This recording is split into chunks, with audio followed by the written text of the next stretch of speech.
Hello भाइयों बहनों, नमस्कार। मैं इरफान। मैं आज आपके साथ हूं भी और नहीं भी। खैर, ये फिल्म अंग्रेजी मीडियम मेरे लिए बहुत खास है। सच यकीन मानिए, मेरी दिली ख्वाहिश थी कि इस फिल्म को उतने ही प्यार से प्रमोट करूं जितने प्यार से हम लोगों ने बनाया है। लेकिन मेरे शरीर के अंदर कुछ अनवांटेड मेहमान बैठे हुए हैं, उनसे वार्तालाप चल रहा है। देखते हैं किस करवट उठ बैठता है। जैसा भी होगा आपको इत्तला कर दी जाएगी।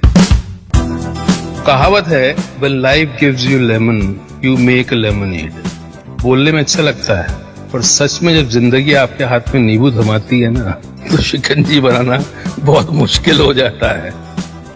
लेकिन आपके पास और चॉइस भी क्या है पॉजिटिव रहने के अलावा? इन हालात में नींबू की शिकंजी बना पाते हैं कि नहीं बना पाते हैं, ये आप पर है।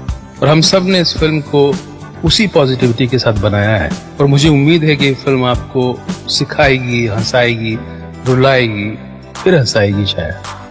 Enjoy the trailer and be kind to each other and watch the film.